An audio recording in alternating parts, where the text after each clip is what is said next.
پر ایمان لانا صرف اس لیے کیونکہ وہ اللہ رب العزت کی طرف سے بتا دی گئی ہیں. بے شمار ایسی تعداد میں چیزیں موجود ہیں جن کے بارے میں انسان شروع میں اپنی عقل سے ان کو نہیں پہچان سکتا تھا، لیکن وقت کے ساتھ ساتھ انسانوں کو اندازہ ہونا شروع ہوا کہ جو کچھ بتایا گیا ہے وہ بالکل ٹھیک ہے، اور آہستہ آہستہ انسان ان جو راز ہیں ان تک رسائی حاصل کرتا جا رہا ہے. خود قرآن حکیم کی ایک پوری آیت صورت جو ہے سورہ جن، وہ اللہ رب العزت نے اس مخلوق کے لیے منتخب کر دیے، گویا ان کے عنوان کے تحت اس کو زیر بحث لایا گیا. اور سورہ رحمان کے اندر بھی ان کے حوالے سے بات ہوئی جہاں یہ بتایا گیا کہ خلق الانسان من صلصال کالفخار وخلق الجان من مارج من نار، ان کو آگ کے شعلے سے پیدا کیا گیا. اور ابن کثیر نے لکھا کہ یہ آگ کا شعلہ ایسا ہے کہ جس کے اندر سے دھواں نہیں ہے، جس کے اندر یہ صرف اپنے اندر ایک حدت اور گرمائش محسوس اس کے اندر موجود ہوتی ہے، اس سے اس کو پیدا کیا گیا. اور اس کرۂ ارضی کے اوپر ہم عمومی طور پہ یہ سمجھتے ہیں کہ شاید انسان پہلی مخلوق ہے جو آئی اور آباد ہوئی. ایسا نہیں ہے. مفسرین نے لکھا کہ انسانوں کی اس دنیا پر آباد کاری، اس زمین پر آباد کاری سے 2000 سال پہلے بھی یہاں جنات موجود تھے. انسانوں سے پہلے ہی جنات موجود تھی. اسی لیے جناب علی کرم اللہ وجہ الکریم کی نسبت سے وہ ایک بڑی معروف بات ہمیں سننے کو ملتی ہے. آپ فرماتے ہیں کہ جب کوئی شخص نیا گھر بناتا ہے اور اپنے دوستوں کو، مہمانوں کو بلاتا ہے اور انہیں کہتا ہے کہ یہ گھر میرا ہے، میں یہاں ایک ماہ سے، ایک ہفتے سے، ایک سال سے رہ رہا ہوں، تو جو وہاں پر موجود اللہ کی دوسری مخلوقات ہیں جن میں جنات بھی شامل ہیں، وہ آپس میں ایک دوسرے کے سامنے ہنستے ہیں اور کہتے ہیں کہ یہ ابھی چند دن، چند ہفتے، چند مہینے، چند سال سے یہاں رہنے والا اسے اپنا گھر کہہ رہا ہے. ہم ہزاروں سال سے یہاں رہ رہے ہیں اور ہم اسے اپنا گھر نہیں سمجھتے. ہمیں اندازہ ہے کہ یہاں سے ہم نے آگے کسی نہ ختم ہونے والی زندگی کی طرف سفر کرنا ہے. جنات کی اور انسانوں کی جو ہے نا. لیکن sorry to interrupt you doctor صاحب، میں ابھی یہ جاننا چاہوں گی کہ اس وقت ہم یہاں پر موجود ہیں اسٹوڈیو میں، اس وقت بھی وہ لوگ ہمارے ارد گرد موجود ہوں گے؟ جی، اللہ تعالیٰ کی ساری مخلوقات جو ہے نا ان کے اپنے اپنے دائرے متعین کر دی ہیں اللہ رب العزت، اور یہیں سے اللہ کی حاکمیت جو ہے اس کی ایک بڑی محکم دلیل ہم تک پہنچتی ہے. آپ یہ دیکھیں نا کہ اگر کوئی طاقتور جو ہے، عمومی طور پہ لوگوں کو جب یہ بتایا جاتا ہے کہ جہاں ہم بیٹھے ہیں یہاں پر اور بھی مخلوقات اللہ کی موجود ہیں، جنات کے علاوہ بھی کئی مخلوقات ہیں جو یہاں موجود ہیں، وہ کہتے ہیں کہ وہ اتنے طاقتور ہیں تو اگر وہ موجود ہوتے تو ہم یہاں کیسے سروائیو کر سکتے تھے. بھائی آپ یہ دیکھیں، یہی اللہ کا جو حاکمیت ہے کہ ایک جنگل ہے جس کے اندر ایک چڑیا جو ہے وہ بھی موجود ہے اور باز اور شاہین بھی وہیں پہ موجود ہیں. ایک بہت نحیف ناتواں ہرنی کا بچہ جو ہے وہ بھی وہیں پر اپنی طبعی عمر پوری کر کے دنیا سے جاتا ہے، اور وہیں پر شیر بھی موجود ہے اور چیتا بھی موجود ہے. تو وجہ کیا ہے کہ اللہ کی ساری مخلوقات ظاہری طور پر ایک دوسرے سے طاقت میں غالب ہیں، لیکن اللہ سب سے زیادہ طاقت میں غالب ہے. اس لیے جو اپنے آپ کو اللہ کی پناہ میں دینا شروع کر دیتا ہے، اللہ اس کی حفاظت کا ذمہ اپنے ذمہ کرم پہ لے لیتا ہے. اور پھر کیا ہوتا ہے کہ وہ کتنا ہی ظاہری طور پر کمزور کیوں نہ ہو، طاقتور اس کا نقصان نہیں کر سکتا. لیکن جس طرح کہہ رہے ہیں کہ ہمیں نظر نہیں آتی، کچھ مخلوقات ہمیں اللہ پاک کی نظر نہیں آتی ہیں، لیکن جس طرح ہم نے بات کی کہ ہمارے ارد گرد بھی موجود ہوں گی، بے شک موجود ہوں گی، لیکن ان کی نہ نظر آنے میں اللہ پاک کی کیا حکمت ہے؟ ہاں، یہ بڑا اہم سوال ہے. یہ یقیناً اللہ رب العزت کیونکہ اس کارخانہ ہستی کو اللہ نے وجود بخشا، اللہ اپنی ساری مخلوقات، انسانوں سمیت ساری مخلوقات کی نفسیات سے واقف ہے، کیونکہ نفسیات بھی اسی کی تخلیق ہے.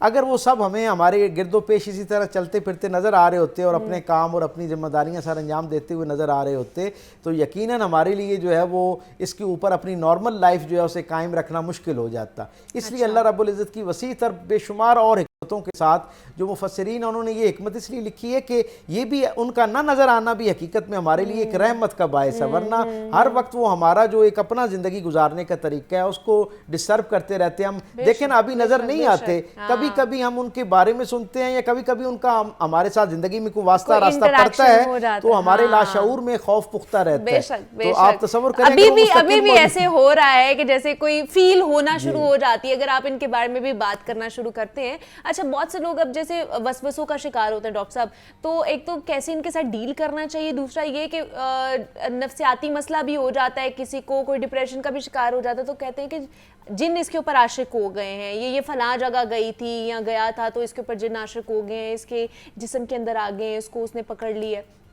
اس حوالے سے ہمیں ایڈریس کریں کہ کیا کرنا چاہیے، پھر کیا ایسا ہوتا ہے؟ رسول اللہ صلی اللہ علیہ وسلم کی زندگی سے ہم تک ایک واقعہ پہنچتا ہے کہ سرکار دو عالم صلی اللہ علیہ وسلم کے پاس ایک صحابی آئے اور انہوں نے بتایا کہ میرا ایک بیٹا ہے اور وہ جو ہے وہ رات سے جو ہے نا وہ irrelevant جسے گفتگو کہتے ہیں وہ کرنا شروع ہو گیا، اور اس کی طبیعت کے اندر ایک عجیب طرح کا ایگریشن یعنی غصہ موجود ہے، اور وہ بے تکی باتیں کر رہا ہے اور غصے کے اندر چیزوں کو توڑ رہا ہے، اور گویا اس نے زندگی جو گھر کی ہے وہ سکون برباد کر رکھا ہے۔ سرکار نے فرمایا اسے میرے پاس لے آؤ۔ وہ آیا تو سرکار دو عالم صلی اللہ علیہ وسلم نے اس کی کمر کے اوپر سے کپڑا ہٹایا اور اس کی کمر کے اوپر ایک روایت کے مطابق کچھ کلمات مقدسہ پڑھے اور ایک روایت کے مطابق اپنا دست شفقت اس کے اوپر رکھا اور پھر ہٹایا، اور حضور نے فرمایا کہ اس کے ساتھ اللہ کی وہ غیر مرئی مخلوق یعنی جو نظر نہ آنے والی مخلوق ہے وہ اس کے ساتھ آ گئی تھی اور وہ اس کے دل کے اوپر قابض ہو گئی تھی۔ سو نتیجہ یہ ہوا کہ اس نے اس کے حواس جو ہیں ان کو اپنے قابو میں کر لیا تھا۔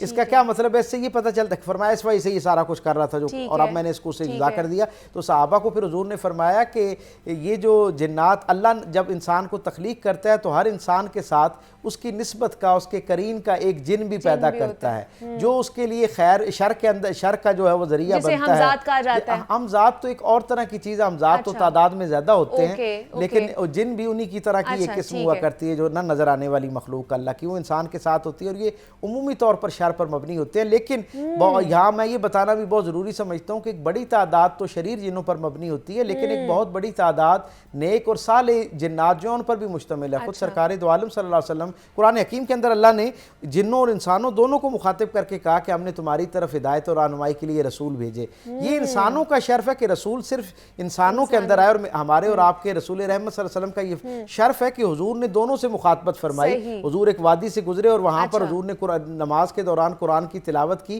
جنوں کی حضور نے خود بعد میں صحابہ کو بتایا کہ جنوں کی ایک ٹولی یہاں سے سفر کرتی ہوئی جا رہی تھی، انہوں نے قرآن کی تلاوت سنی تو وہ رک گئے اور انہوں نے کہا کہ یہ تو وہ کلام ہے جو ہم نے برسا برس پہلے، اس طرح کا کلام جو ہے وہ ہم نے زیر عرش پہلے جو ہے نا نبیوں سے صرف سن رکھا ہے، تو یہ بھی یقیناً اللہ کا کلام ہے۔ تو وہ کہتے ہیں کہ پھر ہم اس کلام پر ایمان لاتے ہیں۔ انہوں نے سرکار دو عالم پر ایمان لائے اور پھر حضور نے ان کو باقاعدہ نصیحت فرمائی کہ تم نے انہوں نے کہا یا رسول اللہ ہمیں کوئی نصیحت فرمائیں، تو حضور نے انہیں کہا کہ تم اپنے جو اپنے ہمزاد ہیں، جو اپنے جیسے آپ کے لوگ ہیں، ہم نو جو ہیں جیسے انسانوں میں انسان، تم اپنے جنات میں گویا جا کر اسی اللہ کے کلام کی، اللہ کی توحید جو ہے اس کی وہ کرے، جا کے تبلیغ کرے۔ اس کا مطلب ہے کہ جنات میں بھی مسلم اور غیر مسلم ہوتے ہیں؟ بالکل، جنات میں مسلم اور غیر مسلم ہوتے ہیں، اور جس طرح ہم خیر اور شر کے بارے میں اختیار ہمیں اللہ نے دے رکھا ہے نا کہ ہم نیکی اختیار کریں یا برائی اختیار کریں، شیاطین جو ہیں ان کے اندر، یہ جو جنات ہیں ان کے اندر بھی اللہ رب العزت نے یہ اختیار کا مادہ رکھا ہے۔ جیسے فرشتے ہیں نا ان کے اندر اختیار کا مادہ نہیں ہے، وہ خالصتاً اللہ کی خیر کے سائے میں ہیں اور وہ صرف عبادت کے لیے مخصوص ہیں۔ جنات اور انسان اصل میں ان دونوں کا ہی امتحان ہے، اور قیامت کے دن بھی جس طرح انسانوں کا امتحان اور ان کا مواخذہ ہوگا، ان سے حساب کتاب ہوگا، ان کی گزری ہوئی زندگی کے بارے میں سوال کیا جائے گا، جنات کے بارے میں بھی ایسا ہوگا۔ یہ جنات کے ساتھ جو انسان کا معاملہ ہے یہ آج کا نہیں ہے۔ آپ یہ دیکھیں کہ سرکار دو عالم صلی اللہ علیہ وسلم سے پہلے کے زمانے کے اندر بھی لوگ کیا کرتے تھے، یعنی جس طرح بتوں کی پوجا کیا کرتے تھے، اسی طرح کچھ جو ہے وہ ایک پائیدان بنا دیا جاتا تھا اور اس کے اوپر کوئی بت موجود نہیں ہوتا تھا اور اس کی پوجا کرتے تھے۔ لوگ پوچھتے تھے یہاں تو کوئی بت موجود نہیں ہے، تم کس کی پوجا کر رہے ہو؟ تو وہ فرضی ناموں سے جنوں کو مخاطب کر کے کہتے کہ ہم، اور وہ کہتے کہ کیوں ان کی پوجا کرتے ہو؟ تو وہ بتاتے کہ جب ہم سفر میں ہوتے ہیں تو یہ ہمارے ساز و سامان کی حفاظت پر مامور ہوتے ہیں اور یہ ہماری حفاظت کرتے ہیں، اور یہ جو مختلف مخلوقات ہیں اللہ کی دوسری، ان سے ہمیں بچاتے ہیں، گویا ہمارے ارد گرد جو ہے وہ پروٹیکشن کی لیئر پیدا کرتے ہیں۔ جب ان سے کہتے ہیں کہ یہ تم نے کہاں سے یہ عقیدہ اختیار کیے، تو وہ کہتے ہیں کہ جنات جو ہے نا ان سے اپنی خدمت کا کام لیا جا سکتا ہے، اور پھر وہ حضرت سلیمان علیہ السلام کی مثال دیتے کہ جیسے اللہ نے ان کو جنات کو ان کے ساتھ وابستہ کیا تھا، اور پھر جنات ان کے زمانے میں مسجد ان کے لیے ہیکل سلیمانی کی تعمیر میں بھی وہ ہوتے تھے، اور ان کے لیے باقی جو ذرائع تھے ان کے یعنی چیزوں کے لانے اور لے جانے کا ذریعہ جو ہے وہ بھی ان کے لیے ہوتا تھا۔ اچھا، دوسرا ڈاکٹر صاحب مجھے یہ بتائیے کہ کون کون سی ایسی جگہیں ہیں جہاں پر ان کا بسیرا ہو سکتا ہے، اور کیا یہ ہمارے جسم کے اندر بھی جا سکتے ہیں؟ ہاں، یہ بڑا اہم سوال ہے، اور اس کو سمجھ جانے کے بعد میں سمجھتا ہوں ان کے ساتھ ڈیل کرنا بہت آسان ہو جاتا ہے۔ ایک تو ہمیں یہ سمجھنا چاہیے کہ اللہ کی مخلوق ہے بالکل اسی طرح جیسے میں اور آپ اللہ کی مخلوق ہیں، اور بالکل اسی طرح جیسے ہر خیر اللہ کی مخلوق ہے اور ہر شر اللہ کی مخلوق ہے۔ اللہ کی مخلوقات میں کوئی بھی اللہ کے اذن کے بغیر کسی دوسری کی زندگی کے اندر اسے متاثر نہیں کر سکتا۔ یہ بات ہمیں سب سے پہلے راسخ کر لینی چاہیے اپنے عقیدے میں۔ اپنی ظاہری بشری کمزوری کی بنا پر ان سے خوف زدہ نہیں ہونا چاہیے۔ یقیناً یہ انسان ان کے مقابلے میں کمزور ہے اپنی قوت کے اعتبار سے، لیکن جب اللہ کے کلام سے رہنمائی آپ کے ساتھ آ جاتی ہے، حضور کے بتائے ہوئے فرامین آپ کی اور میری زندگی کا حصہ بننا شروع ہو جاتے ہیں، تو ہم ان سے کئی گنا زیادہ طاقتور ہو جاتے ہیں۔ مثلا میں اکثر یہ کہا کرتا ہوں، اللہ کے رسول صلی اللہ علیہ وسلم نے یہ فرمایا، ہم سے لوگ کہتے ہیں ہم ان سے کیسے بچیں؟ ایک تو جیسے آپ کے سوال کا پہلا ایسا تھا کہ ہر جگہ یہ موجود ہوتے ہیں، ان کے لیے کوئی جگہ ایسی نہیں ہوتی جہاں زیادہ ہوتا ہے۔ بیت الخلاء ان کی محبوب مقام ہے جہاں پر وہ پائے جاتے ہیں۔ پھر جہاں پر عدم طہارت پائی جاتی ہے، ایک سادہ سی بات جو ہر ایک کو سمجھ آ جانی چاہیے اور اسے اپنے پلے باندھ لیں، آج سے اپنی زندگی کا حصہ بنا لیں، وہ یہ ہے کہ یہ جو ناپاک مخلوقات ہیں ان کی پاکیزہ مقامات پر کوئی گنجائش نہیں ہوتی۔ اس کا کیا مطلب ہے؟ اس کا مطلب یہ ہے کہ جو ناپاکیزہ مقامات ہوتے ہیں، جب آپ خود ناپاک ہو جاتے ہیں تو ان کا آپ پر حملہ آور ہونا، آپ کے ساتھ جڑنا، آپ کو نقصان پہنچانا کئی گنا آسان ہو جاتا ہے۔ سب سے پہلے تو اپنی طہارت کا جو ہے وہ اہتمام کرنا چاہیے۔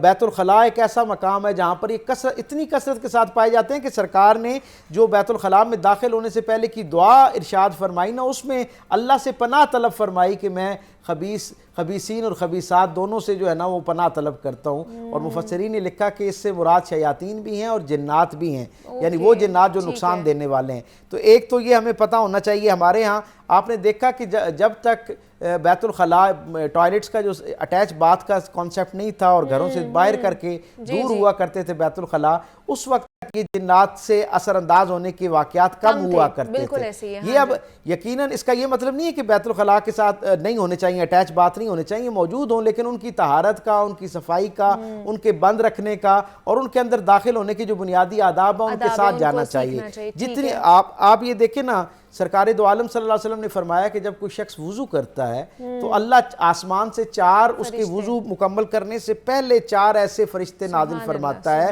جو اسے اللہ کی ہر نہ نظر آنے والی مخلوق سے حفاظت کا کام کرتے ہیں۔ تو اب آپ مجھے یہ بتائیں کہ جو شخص ہر وقت حالت وضو میں رہتا ہے اس کے لیے ان چیزوں سے بچنا کتنا آسان ہو جاتا ہے۔ پھر سرکار دو عالم صلی اللہ علیہ وسلم نے تعوذ اور تسمیہ بتایا، یہ جو بسم اللہ الرحمن الرحیم ہے اور اعوذ باللہ من الشیطان الرجیم، یہ بھی برکت کا اور حفاظت کا ذریعہ ہے۔ پھر آیت الکرسی جو ہے سرکار دو عالم صلی اللہ علیہ وسلم نے اس کو جو ہے حفاظت کا ذریعہ فرمایا۔ اور پھر تعوذ جب اگر ہم اکیلے میں تنہائی میں اور تب ہمیں ایسا کوئی فیل ہو رہا ہوتا ہے کہ ہمارے ارد گرد کوئی ہے، آپ اپنے ارد گرد یہ جو کلمات مقدسہ ہیں انہیں پڑھ کر اس کا حصار قائم کریں اور اللہ سے مدد طلب کریں کہ پروردگار عالم میں تیرے ان کلمات خیر سے تیری برکت اور تیری حفاظت طلب کرتا ہوں۔ اللہ ان کلمات خیر کی نسبت سے ویسے بھی ایک معمور ہے کہ جب قرآن حکیم کی تلاوت کی جاتی ہے تو اللہ کی وہ جو رحمت کے اور حفاظت کے تمام 3 طرح کے فرشتے اترتے ہیں، رحمت کے، حفاظت کے اور برکت کے۔ یہ تینوں فرشتے جو ہیں ان کی فوجیں جس طرح ایک بھوکا دسترخوان پہ لپکتا ہے اس طرح کر کے وہ سارے اس کی طرف آتے ہیں۔ تو آپ خود سوچیں کہ کتنے آسان سے الفاظ ہیں۔ معروف سیریس کالر ڈاکٹر صاحب بہت شکریہ آپ کے وقت کا کہ آپ یہاں پر آئے۔ مجھے اجازت دیجیے، اپنا خیال رکھیے گا، اللہ حافظ۔